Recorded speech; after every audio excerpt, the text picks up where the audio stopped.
दुनिया में इस समय सबसे ज़्यादा नशेड़ी भारत में है, सबसे ज़्यादा नशे का कारोबार भारत में हो रहा है, सबसे ज़्यादा ड्रग सप्लाई भारत में हो रही है। पिछले साल लगभग 8 लाख किलो ड्रग पकड़ी गई है भारत के अंदर। 8 लाख किलो तो पकड़ी गई है। अब आप खुद सोच सकते हैं कितनी बिक चुकी होगी और कितना लोगों ने खा लिया है, कितने ड्रग का सेवन हो चुका है। 8 लाख किलो तो पकड़ी गई है। पिछले साल 4000 किलो हीरोइन पकड़ी गई है, 10,000 किलो लगभग अफीम पकड़ी गई है, लगभग 300 किलो मार्फिन पकड़ी गई है, 7.5 लाख किलो गांजा पकड़ा गया है पिछले साल, 7.5 लाख किलो। मैं सरकार को भी धन्यवाद दूंगा, जो माननीय प्रधानमंत्री जी और माननीय गृहमंत्री जी ने सभी राज्य सरकारों को निर्देश दिया है कि ड्रग के खिलाफ हल्ला बोल शुरू करें। उसी का परिणाम है कि ड्रग पकड़ी भी जा रही है।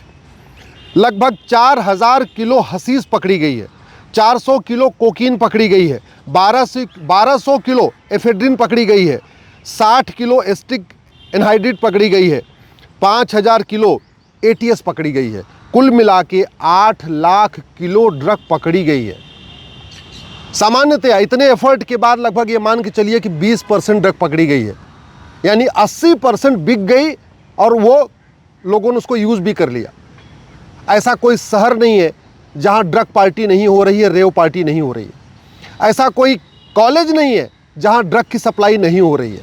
ऑनलाइन सप्लाई हो रही है, व्हाट्सएप के ग्रुप बने हुए हैं, व्हाट्सएप ग्रुप बना के सप्लाई हो रही है। क्यों?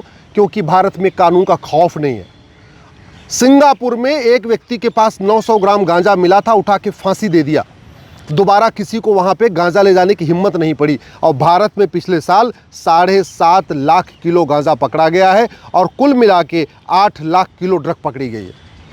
अगर आप संख्या के हिसाब से देखिए तो लगभग 18 करोड़ लोग शराब पीते हैं भारत में, 4 करोड़ लोग गांजा पीते हैं, 3 करोड़ लोग ड्रग ले रहे हैं, नशीली दवा ले रहे हैं, 2 करोड़ लोग शांति मेंटल पीस के लिए दवा ले रहे हैं, 1 करोड़ लोग सूंघने वाली जो ड्रग ले रहे हैं, 1 करोड़ लोग हीरोइन यूज़ कर रहे हैं, 40 लाख लोग कोकीन यूज़ कर रहे हैं। ये टोटल मिला के हुआ लगभग 28 करोड़। इस 28 करोड़ में ये भी हो सकता है कि कुछ लोग सारा कुछ ले रहे हो। जो शराबी होंगे वो कोकीन भी ले रहे होंगे, जो शराबी होंगे वो नशीली दवा भी ले रहे होंगे। तो 28 करोड़ में से मान लीजिए 3 करोड़ निकाल भी दीजिए तो 25 करोड़ लोग हैं जो नशे में फंस चुके हैं। भारत में कुल 35 करोड़ परिवार है, उस 35 करोड़ परिवार में से 25 करोड़ परिवार ड्रग में आ चुके हैं, ड्रग में फंस चुके हैं। आप खुद सोचिए हम कहाँ जाने वाले हैं, हमारे आने वाली। और इसमें सबसे जो खतरनाक है, ये जो 25 करोड़ का आंकड़ा है नशेड़ियों का, इसमें सबसे ज़्यादा 18 से 35 साल के युवा हैं। इस ड्रग के कारण नपुंसकता बढ़ रही है, इस ड्रग के कारण बाझपन बढ़ रहा है। करोड़ों माता पिता नशेड़ी बेटों से परेशान हैं, करोड़ों बहन बेटियां नशेड़ी पतियों से परेशान हैं, करोड़ों बच्चे नशेड़ी बाप से परेशान हैं। हत्या बढ़ रही है, अपहरण बढ़ रहा है, चोरी लूट झपटमारी बढ़ रही है। क्योंकि जब एक बार व्यक्ति नशेड़ी हो गया और अगर उसको ड्रग के लिए पैसा नहीं मिलेगा तो वो कुछ भी कर सकता है। छोटी छोटी बच्चियों के साथ जो बलात्कार हो रहा है, उसमें जितने भी बलात्कारी पकड़े जाते हैं वो ज़्यादातर ड्रग एडिक्ट होते हैं। अदरवाइज़ जो सामान्य जिसका दिमाग है, सामान्य व्यक्ति कभी 1 साल 2 साल 3 साल की बच्ची से बलात्कार नहीं करता। 1 साल 2 साल 3 साल की बच्ची जो बलात्कार करते हैं वही होते हैं जो ड्रग एडिक्ट हो चुके हैं। ड्रग हमारे लिए इतना बड़ा खतरा हो चुका है। दुनिया में सबसे ज़्यादा ड्रग की खपत हमारे यहाँ हो रही है, दुनिया में सबसे ज़्यादा ड्रग हमारे यहाँ बेची जा रही है, दुनिया में सबसे ज़्यादा ड्रग का कारोबार हमारे यहाँ हो रहा है। और उसका मूल कारण है एनडीपीएस एक्ट में आज तक किसी को आजीवन फांसी हुई नहीं। इतनी बड़ी मात्रा में ड्रग बिक रही है, 8 लाख किलो तो ड्रग पकड़ी गई है। आज तक किसी एक भी व्यक्ति को, ड्रग स्मगलर को या उसके मददगार को फांसी नहीं हुई है। आज तक किसी एक भी ड्रग स्मगलर या उसके मददगार की नागरिकता खत्म नहीं हुई। आज तक किसी एक भी ड्रग स्मगलर या उसकी मदद करने वालों की 100% प्रॉपर्टी जब्त नहीं हुई। पंजाब हमारे हाथ से निकल गया है पूरी तरीके से। मूल कारण है ड्रग। मतलब आत्महत्या हो रही है, क्लेश हो रहा है, पति पत्नी में झगड़ा हो रहा है, माता पिता में झगड़ा हो रहा है, घर में हत्या हो रही है, सब कुछ हो रहा है इस ड्रग के कारण। इसके बावजूद ड्रग पे गंभीरता के साथ न सुप्रीम कोर्ट में चर्चा हो रही है, न संसद में चर्चा हो रही है। अगर हमें ड्रग कारोबार रोकना है तो सबसे पहले हमें इस ड्रग को राष्ट्र की सुरक्षा के लिए खतरा घोषित करना होगा। और जो भी ड्रग कारोबारी हैं, जो ड्रग स्मगलर हैं और उनकी मदद करने वाले हैं, उन पे एनएसए लगाना होगा। अगर हमें भारत को बचाना है, अपनी यंग जनरेशन को बचाना है, क्योंकि 25 करोड़ जो नशेड़ी हैं उसमें से ज़्यादातर 80% 18 से 35 साल के हैं, जिनको देश के विकास में योगदान करना चाहिए, जिनको अपने परिवार को देखना चाहिए। वो ड्रग एडिक्ट हो चुके हैं, ड्रग एडिक्ट हो सुबह से लेकर शाम तक ले दे के केवल और केवल वो नशे में डूबे हुए हैं, और जब होश आता है फिर वो नशा खरीद लेते। ये जो ड्रग है ना, हमारी देश की एकता अखंडता के लिए खतरा है। लेकिन आज तक किसी भी ड्रग स्मगलर और उसके मददगार पे यूएपीए नहीं लगाया गया। ये जो ड्रग है ये भारत को बर्बाद करने के लिए इसका उपयोग किया जा रहा है। ये बड़े प्लान वे इंटरनेशनल जो साजिशें हैं, जो भारत के विरोधी देश हैं, वो भारत को बर्बाद करने के लिए भारत में ड्रग भेज रहे हैं। किसी भी देश को बर्बाद करना हो, सबसे अच्छा तरीका है उसकी यंग जनरेशन को बर्बाद कर दीजिए। और इस ड्रग के कारण हमारी यंग जनरेशन बर्बाद हो रही है। फिर भी ड्रग स्मगलर के खिलाफ वेजिंग वॉर की धारा लगी नहीं रही। मुझे समझ में नहीं आ रहा है, पहले आईपीसी में भी वेजिंग वॉर था, नए वाले बीएनएस में भी वेजिंग वॉर है। ये वेजिंग वॉर बना किस लिए है? अगर ड्रग स्मगलिंग वेजिंग वॉर नहीं है तो फिर वेजिंग वॉर है क्या? ड्रग स्मगलिंग से बड़ा कोई देशद्रोह नहीं है, फिर भी देशद्रोह की धारा नहीं लगा रहे। ड्रग स्मगलर अपने आप में ऑर्गेनाइज क्राइम है, फिर भी ऑर्गेनाइज क्राइम की धारा नहीं लगा रहे। ना आज तक किसी ड्रग स्मगलर को फांसी हुई, ना आज तक किसी ड्रग स्मगलर की 100% प्रॉपर्टी जब्त हुई, ना आज तक किसी ड्रग स्मगलर की नागरिकता खत्म हुई। तो फिर खौफ कैसे पैदा होगा? फिर तो ड्रग स्मगलिंग का कारोबार चलता रहेगा।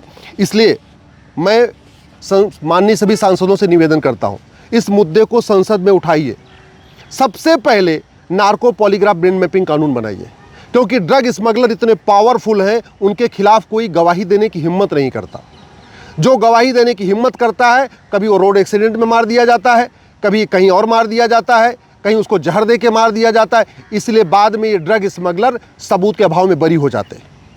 भारत में चूंकि झूठी गवाही देना गंभीर अपराध नहीं है, झूठ बोलना गंभीर अपराध नहीं है, झूठ पकड़ने के लिए नार्को पॉलीग्राफ ब्रेन मैपिंग कानून नहीं है, तो ड्रग स्मगलर झूठे गवाह खड़े कर लेते हैं। जो उनके खिलाफ गवाही देता है उसको खरीद लेते हैं या तो मरवा देते हैं, और अपने पक्ष में झूठे गवाह खड़े कर लेते हैं। उनके पास इतना पैसा है। समाधान यही है, झूठ को गंभीर अपराध घोषित किया जाए, झूठ पकड़ने के लिए नार्को पॉलीग्राफ ब्रेन मैपिंग का कानून बनाया जाए, झूठी गवाही को बहुत गंभीर अपराध घोषित किया जाए, चीटिंग, फ्रॉड, फोर्जरी को गंभीर अपराध घोषित किया जाए, और भारत में जस्टिस विद इन ये लागू किया जाए। अगर ये पूरा का पूरा जो ड्रग का कारोबार है, ये सब ज़्यादातर ये कारोबार ये कैश में चलता है। बहुत कम ड्रग का कारोबार है जिसमें बैंक के जरिए ट्रांजैक्शन होता है। ड्रग अगर कैश बंद हो जाए, सामान की जो कैश लेन देन की लिमिट हम उसको तय कर दें, तो अपने आप में ड्रग कारोबार रुक जाएगा। ड्रग कारोबार रोकना है तो हमें 100 रुपये से बड़ी नोट बंद करना पड़ेगा। ड्रग कारोबार रोकना है तो हमें 5000 रुपये से महंगे सामान का कैश लेन देन बंद करना पड़ेगा। ड्रग कारोबार रोकना है तो हमें प्रॉपर्टी को आधार से लिंक करना पड़ेगा। बहुत सारे ड्रग कारोबारी डायरेक्टली या इनडायरेक्टली पॉलिटिक्स में घुस चुके हैं।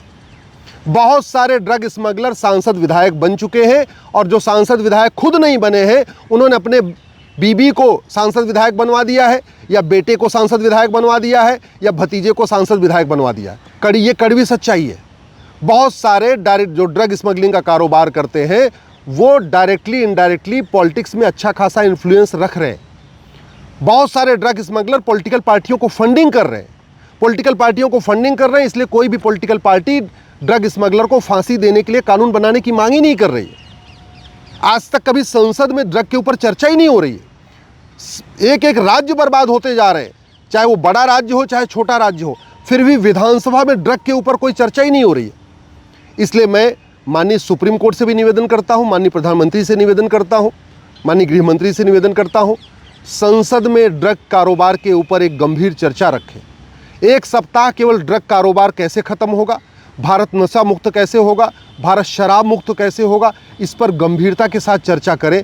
क्योंकि इस समय अगर अभी भी हमने ड्रग कारोबार के ऊपर इफेक्टिवली काम नहीं किया, अभी भी अगर हमने कानून का खौफ नहीं पैदा किया, तो ड्रग कारोबार रुकेगा नहीं, और ड्रग कारोबार रुकेगा नहीं, हमारी यंग जनरेशन बर्बाद हो जाएगी, बर्बाद हो रही है। चाहे वो इंजीनियर बन रहे हैं, चाहे इंजीनियरिंग कॉलेज हो, चाहे मेडिकल कॉलेज हो, चाहे लॉ कॉलेज हो, चाहे MBA कॉलेज हो, इवन BA BSc का कॉलेज हो, और अब तो धीरे धीरे स्कूलों तक ये आ चुकी ड्रग बिकने लग गई है। 10वीं 12वीं में जो इंटर कॉलेज हैं, 10वीं सेकेंडरी स्कूल हैं, हायर सेकेंडरी स्कूल हैं, वहाँ पे भी ड्रग पहुँच रही है, और उसका मूल कारण है कानून का खौफ नहीं है। तो ये सुप्रीम कोर्ट की भी ड्यूटी है, आर्टिकल 47 को इफेक्टिवली लागू करे। ये सरकार की भी ड्यूटी है, संविधान के आर्टिकल 47 के ऊपर गंभीरता के साथ चर्चा करे। भारत को नशा मुक्त बनाना, शराब मुक्त बनाना कोई असंभव काम नहीं है। दुनिया के कई देशों ने ड्रग फ्री, अपने आप को ड्रग फ्री कर लिया है। सिंगापुर में भी ड्रग बिकती थी, लेकिन उन्होंने ऐसा कानून बनाया कि इतना खौफ पैदा हो गया, अब वहाँ कोई मजाल नहीं कि जाके एक 100-200 ग्राम गांजा लेके चला जाए या थोड़ी सी कोई और ड्रग की दवाई लेके चला जाए।